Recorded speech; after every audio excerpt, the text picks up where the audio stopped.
Wait, what are you doing? Having a feast. Can I join? No.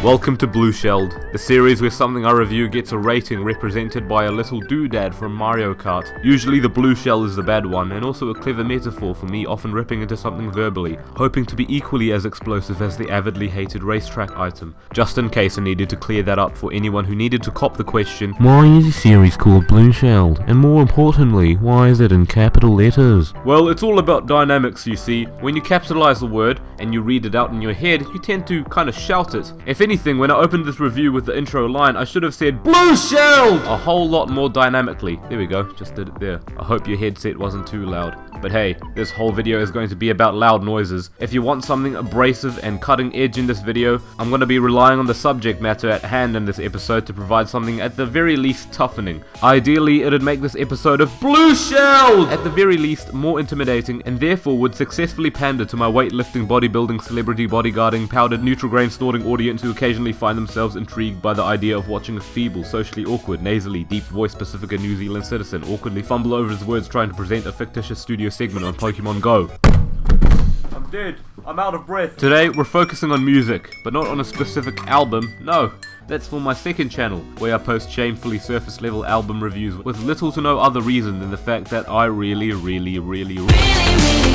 bloody like music. I could go on about it all day, but the thing is I never really gave myself enough room to talk about it on this channel here, which is why BLUESHELLED gives me an opening to vent about it. This episode will be focusing on a whole band, a band that's picked up a disturbingly energetic and insane cult following, as well as huge coverage for their strange approach to chaotically unintelligible noise. Don't worry, it's not Fall Out Boy, it's Death Grips.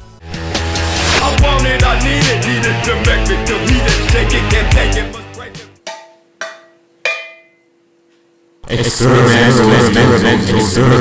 Hip-hop music tends to have a rather controversial aura around it. Not just because snobby music elitists love to rubbish the entire genre using Lil Wayne and Nicki Minaj as reference points, but also because historically artists like NWA and the Wu-Tang Clan, for instance, have integrated violence and sex and drugs into the lyrics of which they spit. Not that this is a bad thing. Artistically, this is a move that portrays pretty full-on issues and tough lifestyles, or maybe tries to portray some fictional characters or personas which are very entertaining, but it would have been silly to not expect some sort of landing in hot water after releasing a song titled Fuck the Police. Not saying that these were bad songs, but I'm just establishing where the stereotypes of hip-hop were kind of sourced from. I mean, before then, it was all pretty hip-hop, a hip-hop hap sort of thing, you know? Though, if you amplified those exact stereotypes to their fullest, most brutal and challenging maximum level, you'd be getting something along the lines of Death Grips. Death Grips are an industrial hip-hop trio with producer Andy Morin, aka Flatlander, insane and drowning in sweat drummer Zach Hill, and of course, vocalist Stefan Burnett, or as he's most commonly known, However, at the time of which they started out, no one really knew who the members of the band were, maybe except for Zach Hill, who had already made a name for himself being terminally sweaty. They released an EP in 2011, but I'd be surprised if any of the fans knew that, considering no one seems to bloody remember it, and by all means that is a perfectly reasonable thing to do, considering their following mixtape, Ex-Military, that they put out the same year was far better. This mixtape was an absolute hit, and by hit I don't just mean popular, I mean hit as if to say hitting you over the head with a steel spiked club, because listening to a song by Death Grip seems to simulate exactly that. This thing was full of loud, noisy, hip-hop songs that would melt your brain into some sort of 11 out of 10 stew for the judges on MasterChef Cannibalism Edition, then slice through your ears with guillotine, yell some intimidatingly brutal verses at you in Tachyon, and then spread eagle cross the block, MC Ride would ponder over the world's most itching questions which the great philosophers struggled to answer. What is it? Where is it? And most importantly, how will it affect me? They would also claim to have an otherworldly ability to make the music ejaculate after applying intense fornication to it. The Riley Reid of MCs, everyone. The band would also display the very best of photo booth effects in their music videos. It goes, guillotine! Death Grips were now atop a hot and spicy pedestal, unaware of Anthony Fantano loitering near the street corner below. After releasing their first proper studio album, The Money Store, the next year in 2012, critical acclaim for the group was heavier than their bass drops. From this point onward, it was clear that Death Grips meant business. If they were going to be brutal in their music, they'd be brutal on stage. Although sometimes it's the front row of the audience that intimidates me more. The sheer energy is enough to make me want to grow tusks out of the palms of my hands and power wank to the rhythm of a math rock record. At one live show, Zach Hill apparently played the drums over Skype. Risky move considering the connection could have dropped in the middle of the song, but considering the fact that it's Death Grips, they probably would have had to be able to work the Skype sound effects into the song they were performing. Fresh after The Money Store, the band was excited to feed their fans more harsh sounding musical fish fingers and dropped hints about another album to come out the same year. Heck, they didn't just drop hints, they dropped an entire bloody tour. They had a tour lined up for the whole Money Store thing, and then they just kind of cancelled it all, and this made fans so angry to the point that they would probably be able to fill in for MC Wright if he was sick on the day of a concert or something. Despite the band already bathing in a large bronze vat of thick cooking oil, Death Grips on the 8th day did not give a single fuck, and upon realizing that their label Epic Records was refusing to release No Love Deep Web until 2013, the band took it upon themselves to flippin' leak the album themselves for free on the internet. They even put it on sites like BitTorrent, meeting the hungry music pirates halfway across their digital ocean. You could argue all day as to whether this was an ethically correct thing to do for the band, or the label, or their fans, but what the meat of the story is at the end of the day is that, simply put, Epic Records wasn't too pleased with this, and they booted Death Grips out.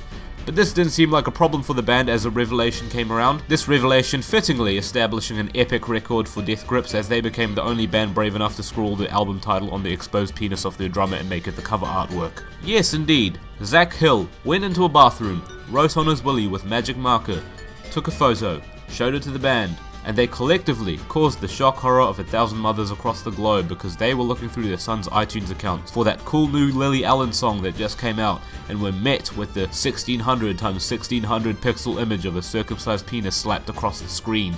In the words of Kendrick Lamar, this dick ain't free. Well, if there's anything to prove him wrong, it's this album. If you have a specific fetish for drama, which seems to be most of YouTube today anyways, then get your hand lotion out for the next part of this extra lengthy background knowledge segment, because here's where things get frickin' toasty.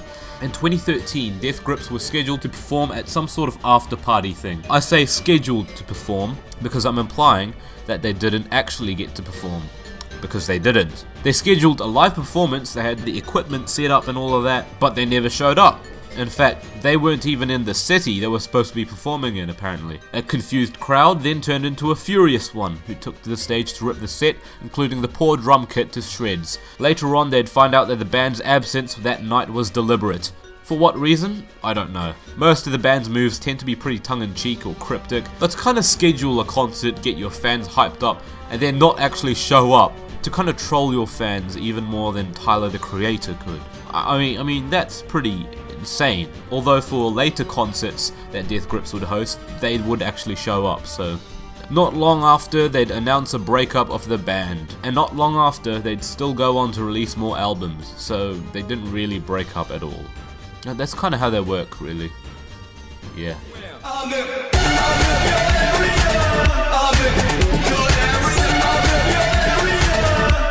Usually for this segment of the video, I would talk about the community surrounding whatever I'm reviewing, and in this case, I'm kind of twisting the premise to talk about the way people have reacted to Death Grips, and mostly in a positive manner, actually, because the negative reactions have kind of already been talked about. Numerous celebrities have acknowledged and become fans of Death Grips, which, considering their crazy musical style, may come off as pretty baffling and bamboozling, but trust me, their appeal isn't quite as out of the box as you might think.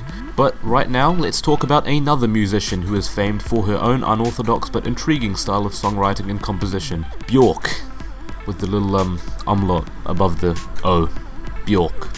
Bjork was such a fan of Death Grips that she actually contributed vocals to one of their albums, specifically the first half of their double album, The Powers That Be, which they titled Niggas on the Moon. Every track on Niggas on the Moon, they sampled Bjork's voice as if it were some sort of instrument, which is not only a pretty cool idea, but it also turned out to be quite a challenging one to listen to. If you really like Bjork's voice, imagine it being faxed.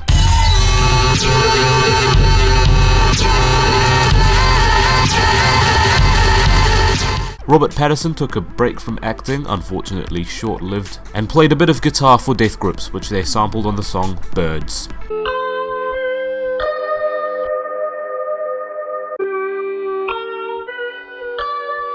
Kinda gives a desert-y sort of atmosphere. I like it. Famed bassist from Primus, or Primus, I don't know. Les Claypool was a guest feature on their song More Than the Fairy. Late rock legend David Bowie cited Death Grips' experimental approach to music as an influence on his final studio album Black Star. Sasha Grey has tweeted that the band have smashed their face off during a night. Interpret that sentence however you want, it's Sasha Grey. Tyler the Creator loved ex-military, he wrote an entire article about it. And similarly, Corey Taylor from Slipknot did a review of Government Plates. Edgar Wright has tweeted about his enjoyment of Death Grips music from time to time, and of course, Eric Andre. That guy loves his noisy music. And maybe just noise in general.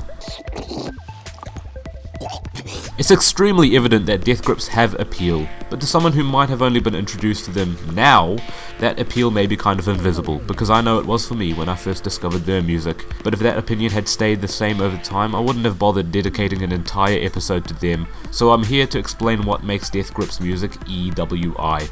Enjoyable without irony. Yes, it is possible to enjoy Death Grips unironically, or not just because they're a huge meme. It does take patience, especially for someone brought up on, say, Arctic Monkeys or Daft Punk, which was pretty much me. Yeah.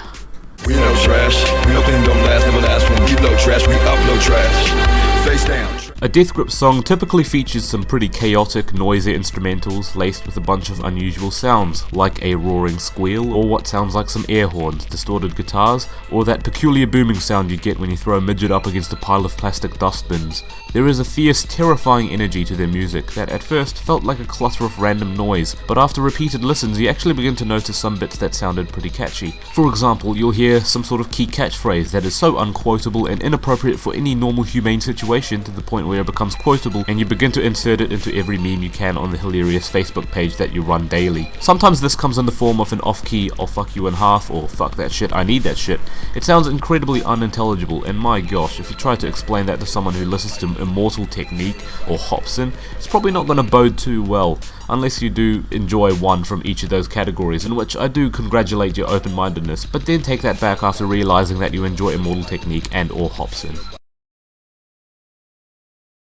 The whole aggression and the lack of subtlety in the lyrics is kind of something you end up having to deal with in a Death Grips verse, but don't end up thinking it's all a scroll of swear words that would take ages to unravel, because Death Grips can pen some pretty good verses. Sure, the MC that delivers them seems to do so in a way where the lyrics sound like a screaming mess of garble garble garble, only masked further by the abrasive instrumental that accompanies it, but there are some interesting themes to note. I don't want to start analysing fully in case you start clicking over to a different video out of boredom, and there's Genius.com for that purpose anyways, but you will notice themes of paranoia and anxiety from the narrator, especially on The Money Store, where on tracks you get imagery of the protagonist hallucinating that police are chasing him, but not really, because it's all in his mind, or maybe ranting on how much he doesn't trust the police because he's seen footage of them abusing their authority, just as topical as ever in this day and age. And when MC Wright is bragging about how much of a savage he is, it's done in a way that seems to be hyper-violent and so over the top that you can barely take it seriously. I mean, you feel intimidated, but you don't feel like the guy is in a position to actually rip you a new one. It's like a ginger kid threatening to beat you up. Think of MC Wright's character as sort of like a graphic novel character. On one track titled On GP, the lyrics actually go into suicidal tendencies, a topic that is handled with depressing imagery and dialogue, and unusually for a Death Grips track, a lot of genuine maturity. Eventually, Death Grips would start being very honest with themselves, especially with the whole breakup thing being fresh in mind. On Bottomless Pit, their most recent studio effort, the band begins to reason with themselves and admit they're pretty much in a bottomless pit of not knowing where the hell to go at this point. They use a crazy metaphor of a car skidding across spikes and burning out. A whole song is called a dismissive phrase to show a sense of fed-upness, as well as an "I just don't give a shit anymore" attitude, soon followed by a song where they literally call themselves trash for 3 minutes. Occasionally I would get to the point where all the ruthlessness wasn't at all overwhelming, but rather just a source of pure adrenaline. Like, I'd start wanting to get up and move to some of these songs.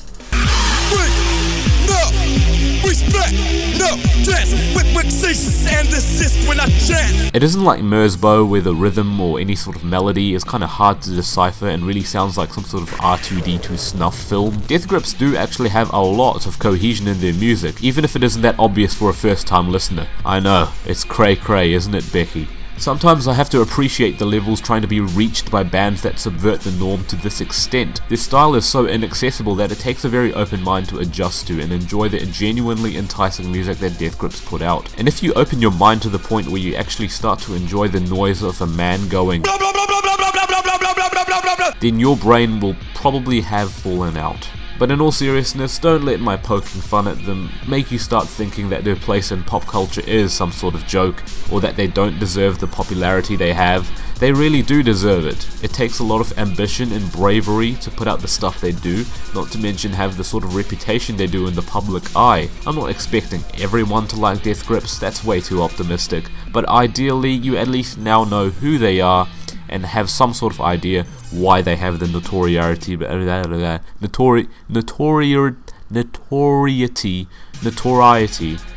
they do.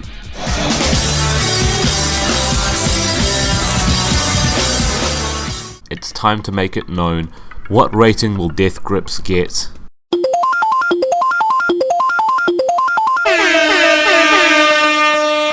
Death Grips' abrasive approach to music production could be seen as a landmark in music for artists to really start experimenting in ways that were musically challenging but extremely ambitious. Sure, you have plenty of albums out there before Death Grips' time that did this, but now with the internet being such a big part of how music gets around nowadays, it's almost like Death Grips, over time, are really bringing their ambition and experimental style closer and closer to, perhaps not the mainstream necessarily. No, I don't think that's going to be the case, but they're certainly bringing it closer to a point where they're most likely to play some sort of role in pop culture. I mean, they've got one hell of a cult following at the moment. Outside their music, however, they also behave in ways that challenge a lot of things, in ways that can be considered good or bad depending on how you look at it. Decoying a concert, leaking their albums early, cock-teasing their fans by dropping cryptic hints on social media, their album covers, taking almost a whole year to release the second half of a double album, poking fun at this by naming each track of Fashion Week after the hashtag JennyDeathWhen that their fans kept tweeting them. Sometimes it really is refreshing to have a band that sometimes 1000% does not give a fuck.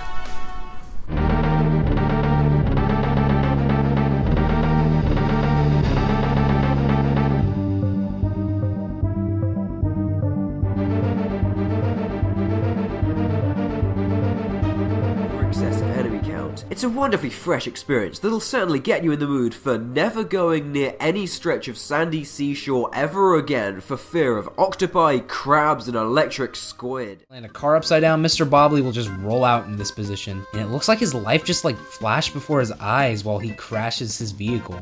We're all gonna die.